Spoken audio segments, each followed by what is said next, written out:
बिस्मिल्लाहिर्रहमानिर्रहीम अस्सलाम वालेकुम। दा पाकिस्तान टेलीविजन सेंटर पे खबर दे ज़े मसास कुरबा लिहाजली प्रोग्राम दे हिंदारा मुख्तलिफ सियासी समाजी इलाकाई मौजूआत ज़मंग द प्रोग्राम बरखब योनन प्रोग्राम के वमंग द इसराइल और द ईरान तरमेंजा 12 ورځې چې کومه انخته شوه کوم جنگ شوه هغه جنگ اثرات صرف په دغه دوه ملکونو نه په مشرق وسطا او بیا زمنګ په شان په ملکونو باندې څنګه پریوتی دي. آیا د جنگ څخه اثرات راوستي دي؟ خو توقع دا نه لرو چې جنگ چر هم څخه توقعات لري یا د هغې څخه اړخونه هم وي. د جنگ همیشه تباهي وي. هغه د تباهي اړخونه یا د مستقبل لپاره چې کوم پیشبیني کیږي هغه به څرنګه کیږي. دا زمونږ د پروګرام نننۍ موضوع ده. ما سره زمونږ اولنی میلمه دی پروفیسر ډاکټر محمد زبیر صاحب د پېښور یونیورسټۍ د پولیټیکل ساینس ډپارټمنټ پروفیسر دی. ډېره زیاته مهرباني پروفیسر ډاکټر محمد زبیر صاحب. ډاکټر صاحب مونږ چې د دې پوسټ ماډرن ایج چې کله ګورو نو کله موږ رښتیا څه ته وایو نو د هر چا خپل خپل رښتیا دي. یعنې ټروت بیا ډیفینیشن دا ګران دی چې دا یونیورسل ټروت دی که نه دا د یو وړه خواله دی. په دې جنګ کې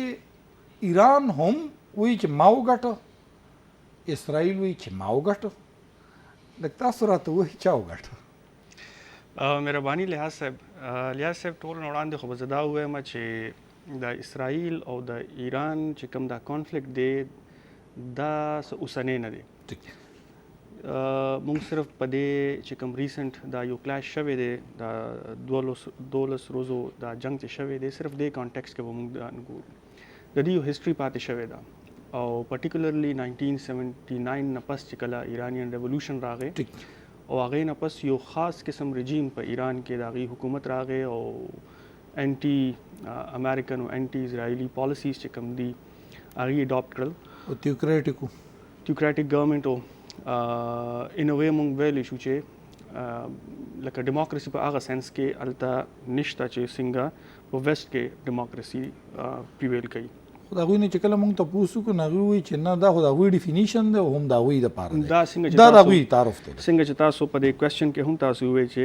ټروت د هر چا خپل خپل وي او ډیفینیشن د هر چا خپل خپل وي چې ډیموکراسي څوک څنګه ډیفاین کوي. دا خو ځان له یو ټاپک دی. بهرحال د دې موضوع باندې به راشو چې چا جنگ وګټله نو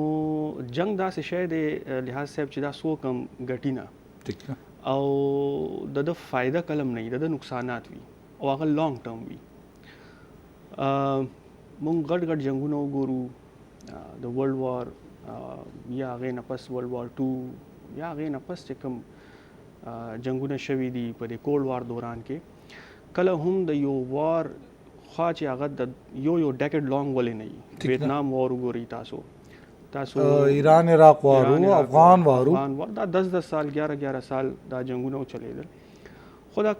یو پارټي هم دا نشي کلیم کولی چې ایکسکلوسیولی دا مونږ ګټلې دی دا جنګ. ٹھیک ده. مفادات وي د هر چا، اوبجیکټیوز وي، هغه اوبجیکټیوز پوره شول پوره نشول په دې بنیاد باندې مونږ دا جج کولی شو چې دا جنگ چې شروع شوی و د یو پارټي مخې ته دا اوبجیکټیوز وو. اوس د ایران اسرائیل وار کې د اسرائیل مخې ته چې کوم ټولو نه ړومبی امیجیټ اوبجیکټیو چې کوم و یا ټارګټ چې کوم و هغه د ایران چې کوم نیوکلیر انسټالیشنز دي دا تباه کول. ٹھیک ده. دویم هغې مخې ته چې کوم ټارګټ و هغه دا و چې په ایران کې چې کوم دا تیوکریټک ګورنمنټ دی دا چې کوم انټي ویسټ او انټي امریکن انټي اسرائیلي چې کوم ګورنمنټ دی د بدلولو که څه پراسپیکټس وي نو د هغه پروسس انیشیټ کول دا یو بل رژیم چینج دا یو بل. اوس رژیم چینج دومره آسان کار نه دی چې کله پورې انټرنل ډاینامیکس ستاسو داسې نه وي چې په سوسایټي کې دننه یو اپوزیشن را پیدا شي او هغه تاسو نشي کنټرول کولی نو هغې سره خو رژیم چینج راتلی شي. ایکسټرنل فیکټر چې کوم دی هغه دومره په اسانه باندې هغې سره رژیم چینج اټلیسټ هغه ډیوریبل چینج چې موږ ورته وایو هغه نه راځي. نو چې کوم هغې فرسټ ړومبی اوبجیکټیو و نو هغې هغه کلیم کوي چې موږ دا اچیو کړو، موږ دا نیوکلیر انسټالیشنز چې کوم دي دا مکمل تباه کړل. سپیشلی چې کله بیا یو ایس اټیک وکړل 3 ټارګټس باندې هغې B2 بامز رالل او یو ایس ډایرکټلی انوالو شو نو دا کلیم د یو اس طرف نه اسرائیل طرف نه دا راغی چې اوس مونږ خپل هغه ټارګټ چې کوم دی نو هغه اچیو کو. دویم چې کوم خبره ده هغه رژیم چینج والا نو هغه اچیو شو دغه لومړی ټارګټ. ځکه چې یو خبره په دې کې راځیم ډېر رپورټ لګتا اوس د دې وضاحت هم وکړي. کله چې امریکا اټیک کو نو ایران ته وړاندې نه ویلی شوي چې مونږ اټیک کو تاسو خپل مطلب کې جیو دغه وکړئ کوم چې تاسو یورینیم افزودګي کیږي تاسو شو دا په ځنې نیوز چینلز باندې سپیشلی الجزیره باندې دا شی ریپورټ شوی و چې دا ایران ته وینا شوی و او هغې مخکې نه هلته خپل چې کوم انسټالیشنز دي هغې موو کړي بل ځای ته. خو دا مخکې ما دا خبره کړې وه چې دا نیوکلیر انسټالیشنز چې کوم وي دا دومره وړوکی سیټ اپ نه وي چې دا دومره په اسانه باندې یا زر دا بل ځای ته تاسو موو کولی شي. دا ټرانسفر کول دا دومره اسان خبره نه ده. نه دی چې روانه کې د یو ځای نه بل ځای ته لکه دا پوره یو سیټ اپ وي که نه چې یورینیم اټ سیلف از نثینګ چې تاسو وایئ چې یورینیم یو ځای نه بل ځای ته یوړلو نو یورینیم زموږ په کرک کې هم دي خو چې زه پورې د هغې هغه انریچمنټ نه وي شوی انریچمنټ په یو خاص ماحول کې یو خاص ریاکټرز چې کوم وي پاور ریاکټرز په هغې کې کېږي نو هغه ټرانسفر کول دومره اسانه خبره نه ده. آیا کې ایران دا شی کلیم کړی دی او دا یو خطرناک خبره ده. خطرناک ان سنس چې هغې نه پس مونږ اورېدل بلکې پرون د امریکې صدر طرف نه دا بیان راغی چې مونږ دوباره هم د ایران په نیوکلیر انسټالیشنز باندې حمله کولی شو. لکه که تاسو دا تاثر ورکوئ ایران بار بار که دا تاثر ورکوي چې مونږ زمونږ نیوکلیر کپاسټي او کیپبلیټي اوسه پورې انټیکټ ده هغه محفوظه ده نو دا خو تاسو بیا دعوت ورکوي دوباره اسرائیل ته او یو اس ته چې تاسو راشي او بیا دا مونږ باندې حمله وکړي. د ایران او د امریکې تعلقات دي نو دا د حملو کولو خبره داسې نوې نه ده. دا موږ الحمدلله په بحیثیت موږ په هفتوار بنیادونو باندې او چې بیا ټرمپ په شان صدر هم وي نو بیا موږ ډېر ریګولرلی داسې قسمه چې امریکا مو چې بیان به کوو دوی مو ته وایي چې موږ به د دې بدل اخلو. دا به مو دواړه اړخ حمله کول او د حملې دمکي ورکول. جی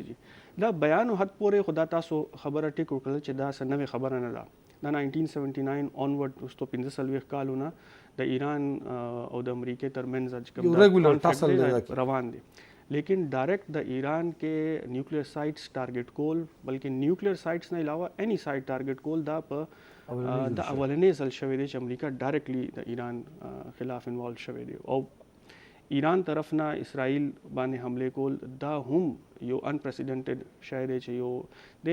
مخکې د پراکسس په ذریعہ باندې خو ایران به انوالو وي که تاسو حزب الله ګوري که حوثیز ګوري که سیریا کې په عراق کې ایون حماس خلاف چې کوم نه دغه شوی حماس کې تاسو ګوري نو هغه پراکسیز حد پورې خو شوی دی خو دا ډایرکټ انوالومنت دا انپریسیډنټډ شی دی او دا ډینجرس هم دی. را روان چې کوم ورځې دي او کالونه دي په دې میډل ایسټ کې هغه لکه ډېر یو موږ ویلی شو چې څه ښه وایبز نه راځي د مشرق وسطه د صورتحال نه ولې چې دا وار مونږ خو ورته د 12 ډیز وار یا ټرمپ ورته 12 ډیز وار ورته ووایي خو دا د 12 ډیز وار نه دی. دا وار که تاسو ګورئ نو دا فی الحال فارملی افیشلی دا ختم شوی نه دی. دا سیز فایر دی. نه نیوکلیر ډیل شوی دی نه بل څه ډیل شوی دی نه چې کوم دی نو څه بیک چینل داسې ډپلوماسي چینلز دي چې هغوی ایکټیو دي او هغوی ډي اسکلیشن دپاره کار کوي لګیا دي. نور څه روډ میپ ډي اسکلیشن دپاره نه دی شوی دی کې چې کوم بل اړخ ته پاورز دي چاینا رشیا هغوی په یو سطح باندې هم ډایلاګ کې چېرته انوالو نه دي شوي نو دې ته تاسو ته خو د دې د اثراتو خو تاسو ګڼئ چې آیا نیوکلیر ویپنز چې کوم دی که نه دا صرف یو ایوا شو چې هغوی خپل قوم ته مښوده چې او که نه واقعي د نیوکلیر چې کوم ویپنز وو هغه تباه شوي هم دي. دا خو بس رپورټس نو رپورټس نو داسې دا وایم چې لکه دا یو ایوا شنه شي چې د ډېرو ځایونو کې که تاسو خیال وي زمونږ گلف وار چې کوم نو د عراق متعلق چې کوم دی د امریکې ویپنز اف ماس ډسټرکشن بیا د هغې نه پس بیا په 2003 کې بیا ویپن بیا اخره کې اړوسوونه تاسو څه ګڼئ واقعي دا یو ایوا شو که نه؟ دا خو یو حقیقت دی چې د ایران نیوکلیر پروګرام خو شته دی او هغه اوس نه دی هغه 1950s نه دی. ایران سیګنیټري دی د NPT هم او ایران دا شی منلې دی چې موږ به نیوکلیر ویپنز به اټلیسټ نه جوړو، دا زموږ سیویلین پرپسز دپاره دي. د ریسنټلی دا جنگ شروع کېدو نه یو ورځ دوه وړاندې د IAEA رپورټ راغلی و چې د ایران چې کوم دی نو کم ریکوایرډ هغه حد دی د سیول یوز دپاره هغې نه زیات دی یورینیم انریچ کوي لګیا دي او دی موږ سره فردر نور کوآپریشن هم نه کوي لګیا دي. نو دا رپورټ چې کوم دی دا د US انټیلیجنس یا د US میډیا طرف نه نو تاسو د عراق خبر وکړو نو هغه د US انټیلیجنس یا د US میډیا چې کوم هغه کې دا غي ډیر غټ رول دا رپورټس د IAEA دي نو څه حد پورې موږ دا ویلې شو چې دا کریډیبل رپورټس دي. اوس ایران نه مني دا یو بل خبره ده. نو کمپیر خو موږ نشو کولای دا سچویشن د عراق سچویشن یا د ګلف والا سچویشن. ډاکټر زید انور صاحب موږ سره غلې ډیره مهرباني. پروفیسور ډاکټر زید انور صاحب د پیښور یونیورسيټي پخوانی پرو وی سی پاتې شوی سر ډیره مهرباني، خاص کر د ایران په دې تعلقاتو تاسو ډیر زور نظر وي. سوال دیږي کې دا پیدا کیږي چې د ایران لخوا په NPT باندې د دسخط کولو د لاسه پاکستان خوشاله نه و چې تاسو دا دسخط وکړه، ځکه چې پاکستان په خپل په داسې څه قسم معاهده باندې دسخط نه کړو. د دې وجې نه پاکستان خپل د اټمي هتیار چې کوم هغه ټارګټ هغه په 97 کې اچیو کړی دی. آیا تاسو ګورئ چې د ایران د دې دسخط د لاسه هغه اوسه پورې چې کوم دی مختلفو ادارو او ملکونو ته ګیر دی؟ د PTV شکریا چې مال مقرره کړه، ډیره مننه. مهرباني سر. تاسو کوېسچن چې کوم دی د هر یو ملک چې خپلې فیصلې کوي یا د خپل قومي مفادات په رڼا کې کوي، ایران ته به دغه ښه ښکارېده ځکه دغه فیصله به یې کړي. پاکستان د خپل قومي مفادات په تناظر کې په رڼا کې خپلې فیصلې کوي. او دا ده چې د ایران یو نظریاتي جنگ دی امریکې سره، یو نظریاتي جنگ د مغرب سره، اسرائیل سره، او د هغې په رڼا کې که د NP دسخط تاسو ته وګورئ، د NPT دسخط وګورئ نو هغه دا یو ډفرنټ هغه د کنټیکس دی. خو دې حوالې سره که مونږ وګورو نو دا هغه نظریاتي کنفلیکټ دی چې دغه ځای دی. کني که تاسو وګورئ ایران کې انتخابات کیږي، د جمهوریت په دغه کې خلک ووټ ورکړي او هلته حکومت راشي، نو دا دغه حوالې سره لکه کنټیکس ډفرنټ دی. او دې حوالې سره که مونږ وګورو نو د انټرنیشنل ارګنایزیشنز یا انټرنیشنل پولیټیکل سیسټم، اکنامک سیسټم، سیکورټي سیسټمز کوم دي نو هغه یو داسې وخت کې جوړ شوي دي چې هغه وخت کې مسلمانان په ډېر کمزوري حالاتو کې او هغه د یو خاص ملکونو د مفاداتو تحفظ کوي. نو دغه حوالې سره که مونږ وګورو نو د ایران د پروګرام حوالې سره چې کوم هغه دي نو څنګه اوس چې ډاکټر صاحب دا خبره وکړه، تاسو هغه یو کوېسچنز کې ووایي چې عراق کې وایي چې دغه شان ویپنز آف ماس ډسټرکشن دي، خو حقیقت کې خو بیا اخري کې چې وګورو هیڅ نو دا چې آیا دا یو بهانه ده چې استعمالیږي که نه حقیقتي. نو هغه دا که مونږ د تاریخ باندې نظر واچو د بین الاقوامي تعلقاتو نو هغې کې مونږ ته دا ښکاره کېږي چې بظاهر خو یو سی او په باطن در حقیقت هغه بل سی. ټیک ده. پروفیسور ډاکټر زبیر صاحب ریجیم چینج یو بل هغوی ټارګټ تاسو په هغې وختي ذکر هم وکړه. که موږ د ریجیم چینج دپاره لیبیا، عراق او بیا د مصر ماډل ته وګورو نو په هغې کې درې واړو کې دوی مختلفې طریقې دوی اپناو کړي دي او هغې کې هغوی کامیاب شوي دي. دلته چې د مونږ کله د ایرانین ریجیم خبره کوو نو دا ریجیم د 1979 دی او چې کوم لاست سینچري چې وه نو هغې ته د سینچري اف آیډیالوجیز وایي، خو دې وخت کې دې سې ته چې کوم دی د سینچریز اف ایشو وایي چې ایشوز به دې کې ډسکس کېږي. یو خو تاسو وایي چې زما خبرې سره اتفاق نه کوئ نو هم تاسو د دې اظهار وکړئ. ما خپل مطالعې په نظر کې ما دا سوال وکړو، خو سوال دا دی چې هغوی وایي چې ټول هغه سیسټم چې کوم دی بدل شوی دی، دوی اوس هم په 70s کې چې کوم دی اوسېږي او د پراکسیز یو لوی حساب کتاب دی د ایران نه او د هغې مثال هغوی تاسو د یمن، سیریا، لبنان ورپسې ایون پاکستان مثال ورکوي. جی बिल्कुल ایران کې 1979 نه پس چې کوم رژیم بلډ شو نو ظاهر د هغې خپل فیچرز دي د هغه رژیم چې کوم دی د هغې خپل یو ایډیالوجي ده ایډیالوجي بیسډ رژیم دی او هغې مطابق هغې خپل پالیسیز چې کوم دي اډاپټ کړي دي کوم چې کوم تاسو د پراکسیز ذکر وکړو چې هغه عراق کې دي که هغه یمن کې دي که هغه لبنان کې دي سیریا کې دي په فلسطین کې دننه دي نو دا همغه د ایډیالوجي ډریون چې کوم پالیسي ده د ایران د ګورنمنټ دا د هغه یو مظهر دی چې موږ ته دا ښکاري بالکل تاسو دا خبره ټیک وکړله چې اوس دور چې کوم دی نو دا چینج شوی دی که دا د 12 روزو جنگ ته تاسو وګورئ یا دې نه وړاندې د پاکستان انډیا چې کوم کانفلیکټ و د 3 روزو چې کوم کانفلیکټ چلېدو که هغې ته تاسو وګورئ نو تاسو ایون د وار چې کوم سټریټیجیز دي او د وار چې کوم آوټلک دی هغې کې ډېر غټ چینج راغلی دی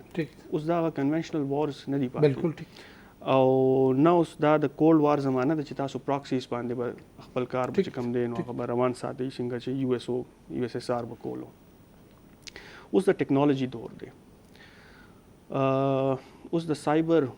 سپیس او د سپیس سایبر وار دی اوس باقاعده چې کله تاسو وګورئ نو د انډیا پاکستان جنگ کې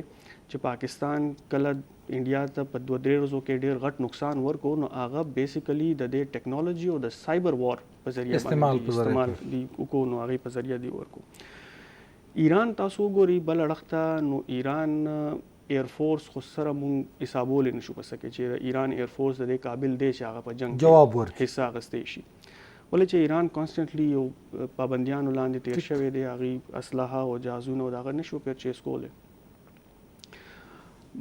دویم اړخ ته که مونږ ګورو نو د انټیلیجنس چې کوم فقدان دی د ایران طرف نه او په بل اړخ ته ښکارېده نه د اسرائیل دومره مضبوط د هغې انټیلیجنس په ایران کې دننه موجود و چې سټرکچرډ و چې هغې اسرائیل ایران کې دننه نه هغې اټیکس کولو د دې حماس اسماعیل هانیه والا اټیک د دې ښکاره یو هغه خو چې داسې اټیک شوی دی که نه اسماعیل هانیه باندې چې دا اوس مونږ دلته کې 3 کسان ناست یو نو هغې زه ټارګټ کړی یم تاسو هم پکې بچ شوي او سر هم پکې بچ شوی دی او صرف زه یې ویشتی یم لکه دومره حده پورې ټیکنالوژي پریسایز هغې پرسیشن هغې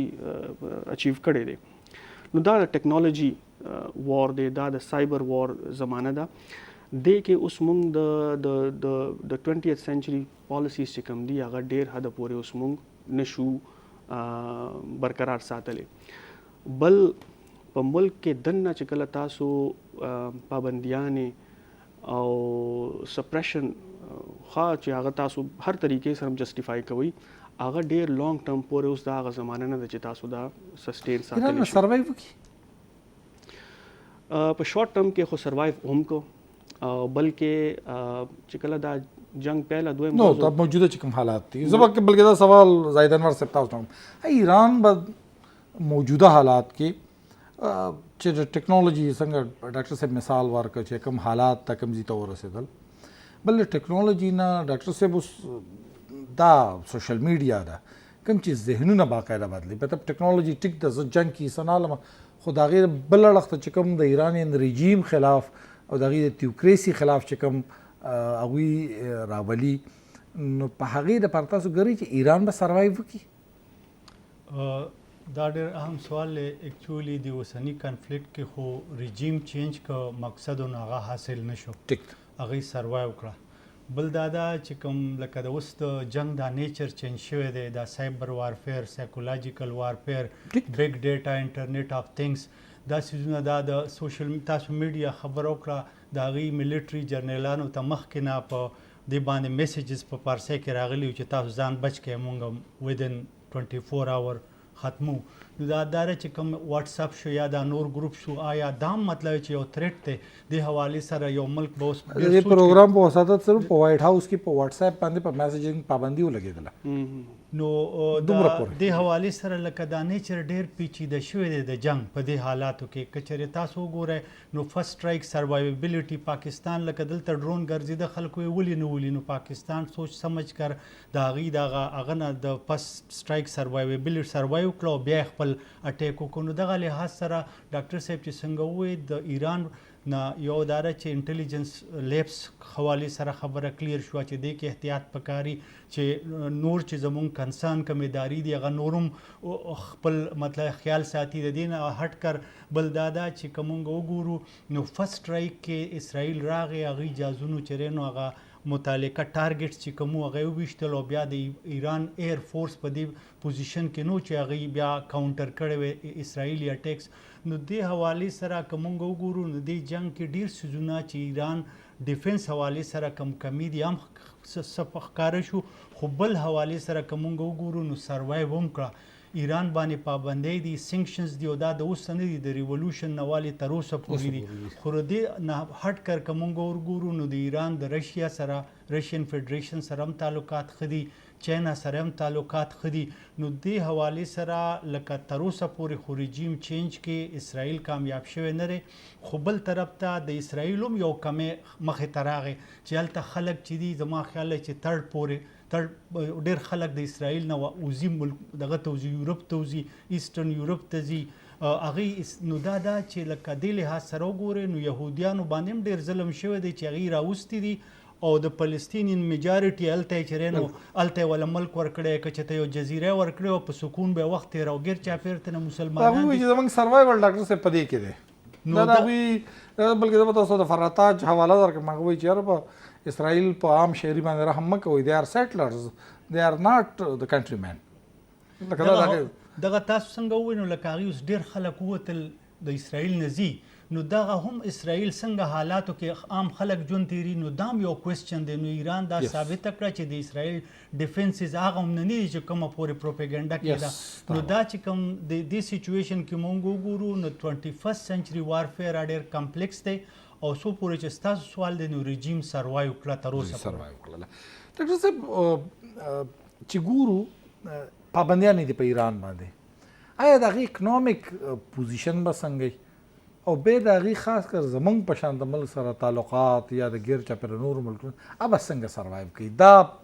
یو بل دې وخت کې د دې صدۍ یو بله غټه مسله ده چې که ته یو ملک خرابوي نو په هغې اکنامک سانکشن ولګوه او بیا د هغې دپاسه دومره ایزولیشن ته بوځه چې د هغه بالکل هغو ته پاتې نه دې ځای کې بیا تاسو دې ته څنګه ګورئ چې یاره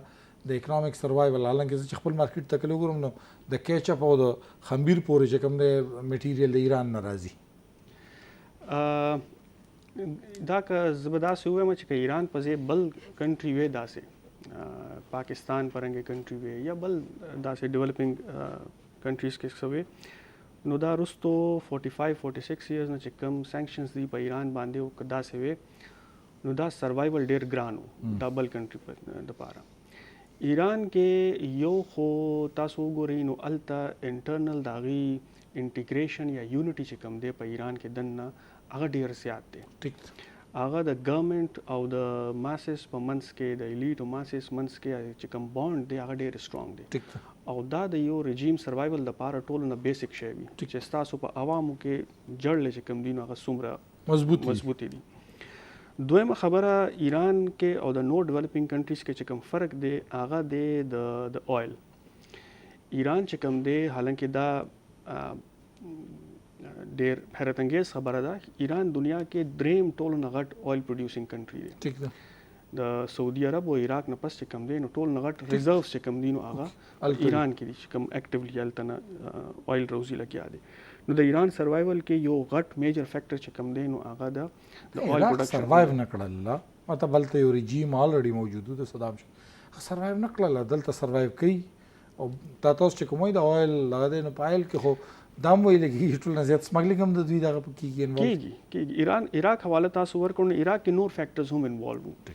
عراق کې که تاسو ګورئ نو هلته سیکټیرین ډیوایډ موجود و او اوس هم شته دی هلته سني شیعه ډیوایډ چې کوم دی نو هغه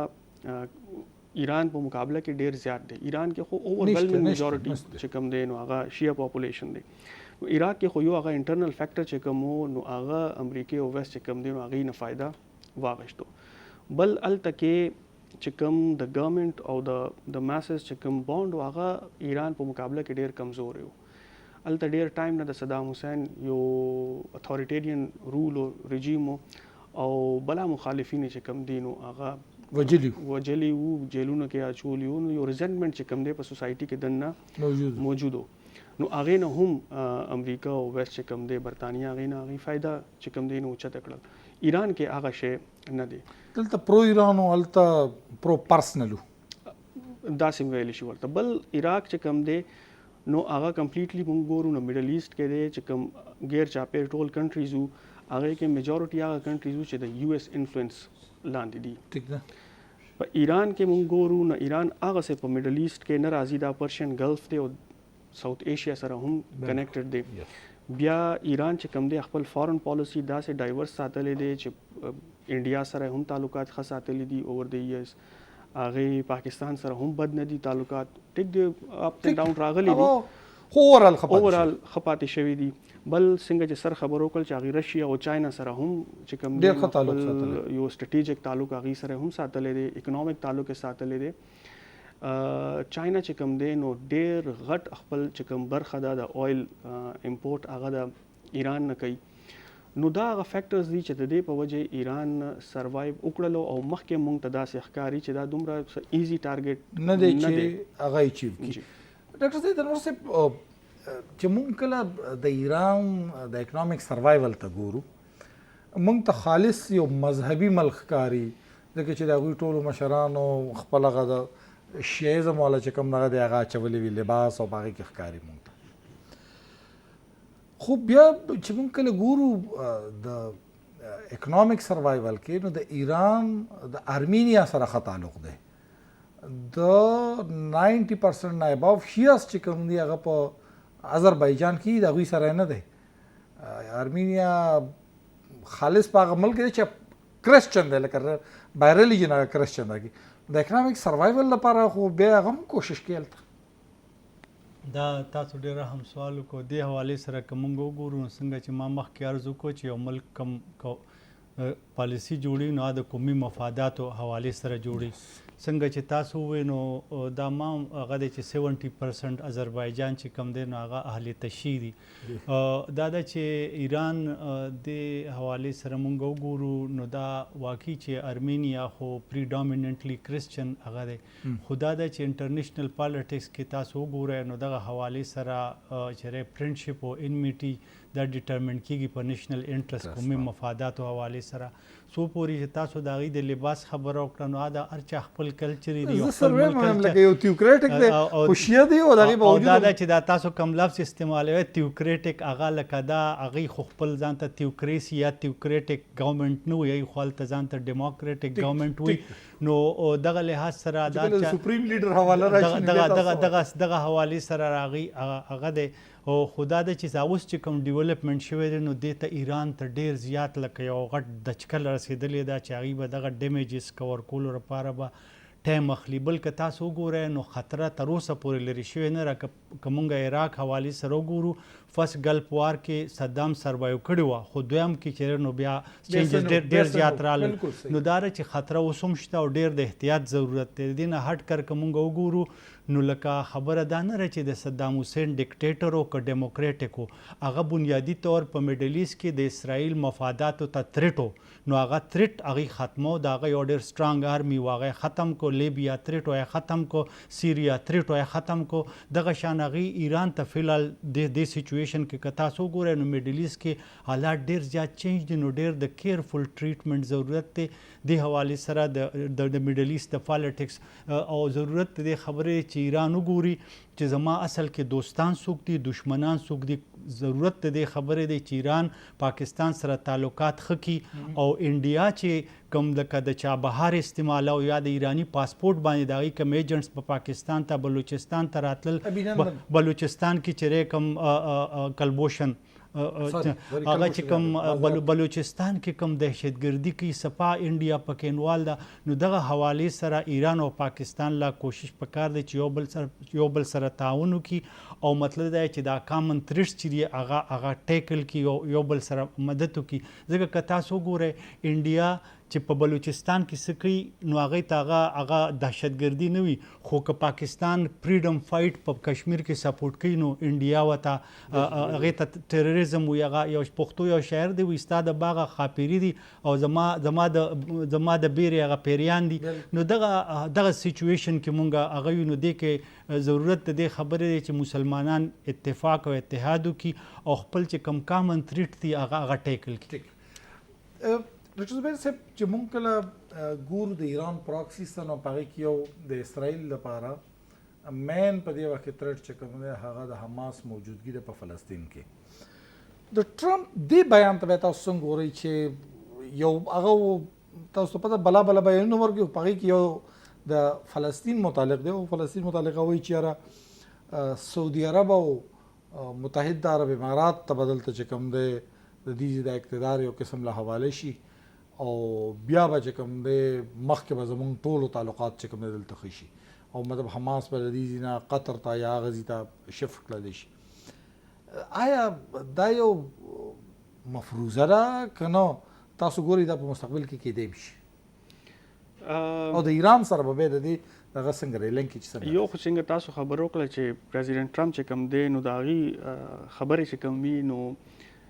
یوزولي هغه باندې چې کوم دی نو هغه میډ مین تھیري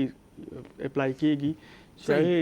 ښکلی ورډ تاسو استعمال لکه داسې خبرې وي چې لکه خلک یا به سیریس نه اخلي او یا به داسې اخلي چې یاره دی اوس هر څه کولی شي دا خو اوس لیونی شوی دی دی خو هر څه به وکړي. نو یو خو دا دی. سیکنډلی دا چې کله کم پورې دا تعلق دی چې سعودي عرب ته یا یو اے ای ته یا ایجپت ته یا نور داسې چې کوم مسلم کنټریز دي هغې ته د فلسطین خو نه هغې د غزه حوالې سره ویل چې صرف د غزه چې کوم دی نو دا کنټرول هغې له نو دې سره به شیزونه نور به خرابېږي دا ټیکېږي نه.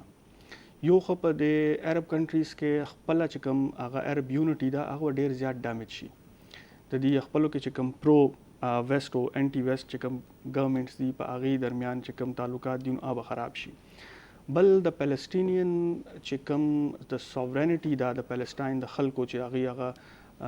سیلف رایټ اف سیلف ډیټرمینیشن چې موږ څه ته وایو دا د هغې د روح خلاف یو خبره به وي چې هلته کې کنټرول د یو بل ملک یا د بل خلکو چې کوم دی نو هغه راشي. سیکنډلی په دې ملکونو کې دننه په که سعودي عرب لی ورکوي که په یو اے ای ته ورکوي کنټرول که ایکس وائی زیډ اني کنټري ته په هغې ملکونو کې دننه به ډېر زیات ریزنټمنټ به جوړ شي د خپل ګورمنټ خلاف